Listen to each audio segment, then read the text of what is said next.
ಅಶ್ವೇಗ ನ್ಯೂಸ್ಗೆ ಸ್ವಾಗತ. ನಾನು ಜಗದೀಶ್. ಟೀಮ್ ಇಂಡಿಯಾಗೆ 2 ಗುಡ್ ನ್ಯೂಸ್, 1 ಬ್ಯಾಡ್ ನ್ಯೂಸ್ ಇದೆ. ನೀವು ನೋಡಿರ್ಬೋದು 2026 ವರ್ಲ್ಡ್ ಕಪ್ಪಲ್ಲಿ ಟೀಮ್ ಇಂಡಿಯಾ ಭರ್ಜರಿಯಾಗಿ USA ವಿರುದ್ಧ ಮೊದಲ ಮ್ಯಾಚಲ್ಲೇ ವಿನ್ ಆಗಿದೆ.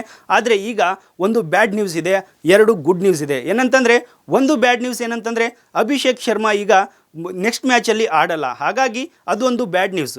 2 ಗುಡ್ ನ್ಯೂಸ್ ಏನಂತಂದರೆ, ಈಗ ಜಸ್ಪ್ರೀತ್ ಬುಮ್ರಾ ಆಗಿರ್ಬೋದು, ಈಗ ಮೊದಲ ಮ್ಯಾಚಲ್ಲಿ ಬುಮ್ರಾ ಆಡಿರಲಿಲ್ಲ. ವಾಷಿಂಗ್ಟನ್ ಸುಂದರ್ ಕೂಡ ಗಾಯದಿಂದ ಹೊರಗಿದ್ರು, ಅವರು ಕೂಡ ಆಡಿರಲಿಲ್ಲ. ಹಾಗಾಗಿ ಈಗ ಬುಮ್ರಾ ಮುಂದಿನ ಮ್ಯಾಚ್ ನಮೀಬಿಯಾ ವಿರುದ್ಧ ಇದೆ, ಫೆಬ್ರವರಿ 12 ಇರುವುದರಿಂದ ಬುಮ್ರಾ ಈಗ ಸಂಪೂರ್ಣವಾಗಿ ಫಿಟ್ ಆಗಿದ್ದಾರೆ. ಹಾಗಾಗಿ ನಮೀಬಿಯಾ ಮ್ಯಾಚಲ್ಲಿ ಬುಮ್ರಾ ಆಡ್ತಾರೆ ಎನ್ನುವಂಥದ್ದು ಕೂಡ ಈಗ ಕನ್ಫರ್ಮ್ ಆಗಿರುವಂಥದ್ದು. ಅದರ ಜೊತೆಗೆ ವಾಷಿಂಗ್ಟನ್ ಸುಂದರ್ ಕೂಡ ಈಗ ಆಡ್ತಾರೆ ಎನ್ನುವಂಥದ್ದು ಕೂಡ ಈಗ ಫಿಟ್ನೆಸ್ ಸಂಪೂರ್ಣವಾಗಿ ಫಿಟ್ ಆಗಿರುವುದರಿಂದ ವಾಷಿಂಗ್ಟನ್ ಸುಂದರ್ ಕೂಡ ಈಗ ಲಭ್ಯವಾಗಿದ್ದಾರೆ. ಹಾಗಾಗಿ ಮುಂದಿನ ಮ್ಯಾಚಲ್ಲೂ ಕೂಡ ಅವರು ಆಡ್ತಾರೆ ಅನ್ನುವಂಥದ್ದನ್ನು ಕೂಡ ಈಗ ಸುದ್ದಿ ಕೇಳಿ ಬರ್ತಾ ಇರುವಂಥದ್ದು. ಇನ್ನೊಂದು ಏನಂತಂದರೆ, ಬುಮ್ರಾ ಜೊತೆಗೆ ಸಿರಾಜ್ ಆಗಿರ್ಬೋದು ಮತ್ತು ಹಾರ್ದಿಕ್ ಪಾಂಡ್ಯ ಅವರನ್ನು ಸಾಥ್ ನೀಡಲಿದ್ದಾರೆ. ಅದರ ಜೊತೆಗೆ ಅಭಿಷೇಕ್ ಶರ್ಮಾ ಜಾಗದಲ್ಲಿ ಈಗ ಯಾರು ಓಪನರ್ ಆಗ್ತಾರೆ ಅನ್ನುವಂಥದ್ದು ಪ್ರಶ್ನೆಗೆ ಈಗ ಉತ್ತರ ಸಿಕ್ಕಿರುವಂಥದ್ದು. ಏನಂತಂದರೆ ಸಂಜು ಸ್ಯಾಮ್ಸನ್. ಈಗ ನೋಡಿರ್ಬೋದು ನೀವು, ವರ್ಲ್ಡ್ ಕಪ್ಪಿಂದ ಹೊರಗುಳಿದಿದ್ರು ಏನಂತಂದರೆ ಫಾರ್ಮಲ್ಲಿ ಇರಲಿಲ್ಲ, ಹಾಗಾಗಿ ಮೊದಲ ಮ್ಯಾಚಿಂದ ಹೊರಗಿಳಿದಿದ್ರು. ಹಾಗಾಗಿ ಈಗ ಸಂಜು ಸ್ಯಾಮ್ಸನ್ ಈಗ ಮೊದಲ ಮ್ಯಾಚ್, ತಮ್ಮ ವರ್ಲ್ಡ್ ಕಪ್ನ ಮೊದಲ ಮ್ಯಾಚ್ ಈಗ